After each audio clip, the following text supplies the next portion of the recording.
Farida. Bagaimana kabarnya Pak Iswandi hari ini Pak Es? Alhamdulillah baik Bu Farida. Bagaimana dengan Bu Farida? Alhamdulillah baik juga Pak Iswandi. Dan hari ini Pak Iswandi akan melaksanakan praktek coaching ya Pak ya. Di sini saya ingin sharing tentang rubrik penilaian tentang percakapan coaching. Gimana? Bisa Pak Iswandi?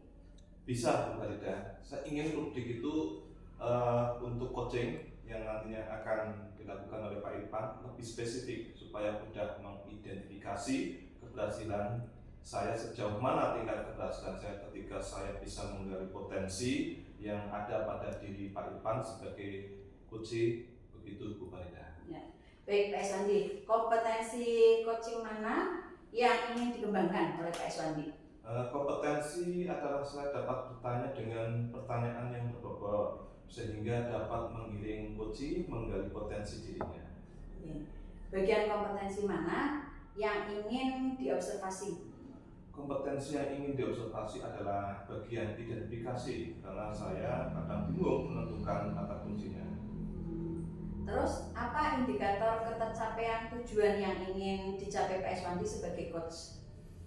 Saya dapat menggali potensi coach dengan indikatornya, misalnya Pak Irfan bisa mengemukakan ide kreatif, bisa melaksanakan rencana aksinya, serta bisa mengatasi permasalahannya ketika melaksanakan rencana aksinya, serta coach dapat mempertanggungjawabkan aksinya. Oke, baik Pak Iswandi, silakan bisa dimulai, bisa dilaksanakan saat ini juga. Silakan Pak Iswandi. Baiklah, terima kasih Farida. Sama-sama. Assalamualaikum Pak Iswandi. Waalaikumsalam warahmatullahi wabarakatuh. Bagaimana Pak kabarnya hari ini Pak Iswandi? Alhamdulillah baik Pak Irfan. Silakan Pak Irfan, ada yang bisa saya bantu? Gini Pak, saya pengen ngobrol-ngobrol sebentar Pak tentang murid saya. Apa Pak Iswandi ada waktu? Siap Pak Irfan, apa yang mau diobrolin Pak Irfan? Jadi gini Pak, saya pengen ngobrol tentang murid-murid saya. Jadi ada beberapa permasalahan di murid-murid saya yang saya ajar. Kebetulan saya guru BCOK, ngajar dari kelas 1 sampai kelas 6. Tapi pada kesempatan kali ini saya akan spesifik pada kelas 4 Pak. Jadi di kelas 4 itu yang saya amati kebetulan menggunakan kurikulum Merdeka itu ada penurunan motivasi belajar Pak pada anak-anak saya di kelas 4. Jadi akhirnya itu berdampak pada yang pertama pada hasil belajar, jadi menurun. Kemudian yang kedua, ketika ada tugas itu anak-anak juga jarang mengerjakan Pak. Itu Pak Iswandi. Oh, gitu ya. Jadi Pak Irfan, anak-anak itu mengalami penurunan motivasi ya dalam belajar sehingga berdampak pada hasil belajarnya menurun ya.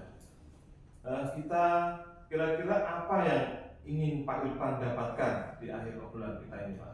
Jadi apa yang ingin saya dapatkan pada kesempatan kali ini, yang jelas satu, saya pengen kembalinya motivasi belajar anak saya, itu yang pertama ya. Jadi motivasinya bisa belajar, otomatis ketika motivasi itu belajar itu kan berbanding lurus dengan hasil belajar juga. Kemudian tugas-tugas ketika saya kasih kepada anak-anak juga bisa dikerjakan dengan baik. Itu harapan saya dalam percakapan ini, jadi punya solusi lah, istilahnya seperti itu Pak. Oke. Dari level 1 sampai dengan 10, menurut Pak Irfan itu kira-kira ada di level keberapa Pak Irfan? Tentang motivasi ya Pak? Iya. Untuk motivasi di kelas 4 itu kalau saya amati, kalau range 1 sampai 10 mungkin di angka 4 atau 5 lah motivasi belajarnya. Jadi lumayan cukup parah menurut saya untuk akhir-akhir ini. Itu Pak. Oke. Kira-kira sampai di level 4 sampai 5 Iya, ya? sampai 5. Pak Irfan ingin meningkatkan ke level berapa kira-kira nantinya? Kalau dibilang meningkatkan, saya pengennya sih di angka paling tidak 8 lah. Kan misalkan di KKM ada kriteria lulusan itu di BCOK itu 7,5. Nah ini ya paling tidak di atasnya sedikit lah, 8 gitu guys. Oke. Apa Pak Irfan rencana Pak Irfan untuk bisa mencapai ke level 8 itu Pak? Kalau rencana di pikiran sih sudah ada Pak, tapi belum bisa saya realisasikan ya. Kalau masih di Pira itu yang pertama yang jelas itu ya, yang saya pengen lakukan itu saya harus punya manajemen kelas yang baik dulu. Itu yang pertama. Yang kedua, saya pengen lebih konsisten dalam menerapkan pembelajaran yang inovatif, kreatif ya. Kemudian pembelajaran yang bervariatif. Tentunya juga bisa menggunakan pembelajaran yang kekinian, menggunakan media sosial, kemudian menggunakan aplikasi-aplikasi pembelajaran, terus juga menggunakan ice breaking, paling tidak game saya masukkan ke dalam pemanasan, kemudian kegiatan inti seperti itu Pak Is. Jadi harapan saya seperti itu, dan itu rencana saya yang masih saya pikirkan, tapi ya sampai sekarang belum saya realisasikan. Oke. Dari beberapa rencana yang Pak Irfan sampaikan, mana nih yang menurut Pak Irfan dalam waktu dekat ini mendesak untuk bisa dilakukan? Yang mendesak dan paling mudah sebetulnya dan itu sudah pernah saya laksanakan juga, itu yang pertama pembelajaran berbasis IT. Itu biasanya saya menerapkan menggunakan video pembelajaran. Kemudian yang kedua yang pernah saya lakukan juga pemanasan dengan permainan atau ice breaking. Jadi saya padukan pemanasannya itu menggunakan permainan. Jadi anak-anak itu tidak bosan. Saya punya image pertama itu senang. Itu yang mendesak untuk saya lakukan, Pak Is. Oke ya. Itu ya Pak Irfan. Jadi menurut Pak Irfan itu yang harus segera dilaksanakan adalah tadi ya menggunakan video ya. Kemudian yang lain adalah proses ya. Iya. Tentang speaking tadi ya yang nanti akan dilakukan. Iya. Yang pertama. Kemudian berikutnya Pak Irfan, kapan nih akan dilaksanakan?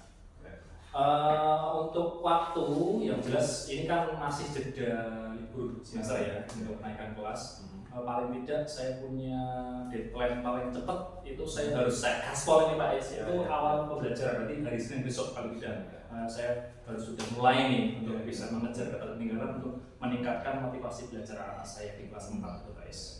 Di minggu depan ya, tadi di pertemuan pertama. Iya. Baik, untuk memudahkan pekerjaan Pak Irfan, jadi siapa yang bisa membantu Pak Irfan dalam melaksanakan rencana aksi? Ya, jelas. Yang pertama memang saya tidak bisa bekerja sendiri, tidak bisa merealisasikan apa yang saya rencanakan sendiri. Saya jelas butuh dukungan pihak lain. Yang pertama jelas dari Pak Kepala Sekolah, kemudian rekan sejawat. Kebetulan saya punya rekan yang jago IT, Bu Dewi Persik, itu keren sekali dalam IT. Jadi IT-nya itu luar biasa, jadi bisa membuat video pembelajaran yang memotivasi saya seperti itu Pak Is. Jadi akan melibatkan dari teman sejawat Pak Is. Luar biasa Pak Irfan. Bagaimana Pak Irfan kita bisa tahu rencana yang Pak Irfan buat dapat dilaksanakan dengan baik? Jelas, saya untuk rencana yang akan saya lakukan, saya membuat daftar dulu mana yang harus saya prioritaskan dulu, skala prioritas yang utama saya buat dulu, mana-mana yang harus saya kerjakan. Kayak tadi misalnya membuat video pembelajaran, SPP dan sebagainya. Kemudian saya buat checklist mana-mana yang harus saya laksanakan, saya checklist. Kemudian yang kedua tadi manajemen kelas, jadi itu yang akan saya langsung terapkan guys. Oke. Dari obrolan kita Pak Irfan yang menarik ini ya, apa yang sudah Pak Irfan dapatkan? Alhamdulillah ini sudah sedikit ada gambaran lebih jelas. Kalau tadi kan di awal baru dalam pikiran, ini sudah mulai jelas. Tadi saya dapatkan yang pertama untuk meningkatkan motivasi murid belajar saya dengan 3 cara ya tadi ya, yang menambah wawasan saya untuk menghadapi masalah dengan murid, motivasi belajar menurun. Jadi ada 3 cara tadi, video, ice breaking, kemudian manajemen kelas seperti itu guys. Kemudian bagaimana komitmen Pak Irfan terhadap rencana ini? Ya tadi sesuai dengan rencana, saya tadi sudah menyampaikan pada Pak Iswandi. Kemudian untuk komitmen, saya untuk mencoba menerapkan pembelajaran yang menarik, menggunakan banyak sumber belajar untuk merealisasikan tadi. Jadi yang jelas kalau misalkan video ya saya harus punya berbagai macam sumber, tidak hanya satu sumber. Itu untuk yang komitmen saya. Kemudian akan saya laksanakan setiap daftar atau checklist yang sudah saya buat, itu komitmen saya. Jadi supaya apa? Supaya bisa sukses, memang harus saya laksanakan dari prioritas yang paling atas ke bawah seperti itu guys. Wah keren sekali Pak Irfan. Semoga rencana aksinya bisa berjalan dengan baik ya. Iya, iya, siap. Saya tunggu hasil rencana Pak Irfan nanti setelah melaksanakan cara-cara motivasi ya Pak Irfan. Semoga bermanfaat ya Pak Irfan. Semoga berhasil diskusi kita hari ini. Kira-kira perasaan Pak Irfan bagaimana? Setelah obrolan kita ya Pak, setelah obrolan kita, alhamdulillah Pak, yang tadinya masih dalam pikiran belum begitu jelas sudah terlihat, sudah mulai tampak ada tadi yang harus saya laksanakan sudah jelas. Jadi itu yang saya dapatkan tentang bagaimana cara saya untuk meningkatkan motivasi belajar anak saya di kelas 4 di mata pelajaran PJOK. Itu sih yang menurut saya mengena di pikiran dan hati saya ya. Itu jadi saya itu Pak S. Nah, kemudian mungkin itu Pak S yang bisa saya sampaikan ke Pak S Wandi, dan terima kasih Pak S Wandi atas waktunya. Saya juga memohon maaf bila menyita waktu Pak S Wandi, tapi kalau boleh akan saya coba repot lagi untuk 1 minggu ke depan, karena setelah saya melaksanakan akan saya ceritakan langsung ke Pak S Wandi. Siap. Barangkali itu Pak S dari saya. Saya kira cukup ya sampai di sini. Assalamualaikum warahmatullahi wabarakatuh. Waalaikumsalam warahmatullahi Terima wabarakatuh. kasih Pak Irfan. Siap. Alhamdulillah ya Pak Iswandi, coaching hari ini sudah berjalan dengan lancar dan baik. Di sini saya akan mengajukan beberapa pertanyaan terkait apakah Pak Iswandi sudah melakukan coaching dengan baik, apakah sudah sesuai dengan indikator ketercapaian pengembangan yang Pak Iswandi inginkan. Alhamdulillah sudah Bu Faridah, tinggal meningkatkan lagi skill saya sebagai coach dengan terus berlatih dan mencari literatur wawasan coach untuk menambah ilmu sebagai bekal coach yang profesional. Oke, catatan hasil observasi hari ini Pak Iswandi sudah bagus, hanya saja masih butuh jam terbang yang lebih banyak Pak, untuk meningkatkan skill dalam menggali potensi yang ada di dalam diri coaching. Baik Bu Faridah, terima kasih atas pengamatannya. Ini adalah bahan untuk meningkatkan skill saya dalam meng-coach orang coaching. Terus kompetensi apa lagi yang ingin Pak Iswandi kembangkan? Bisa mengidentifikasi sebuah permasalahan dari seorang pembuat pertanyaan berbobot yang menggiring coach dapat menemukan sendiri solusi dari masalah yang sedang dihadapi. Oke, baik Pak Iswandi, saya kira cukup dari saya. Mari kita akhiri perjumpaan kita pada pagi hari ini, dan saya ucapkan banyak terima kasih Pak Iswandi. Saya juga terima kasih Bu Faridah. Sama-sama Pak Is.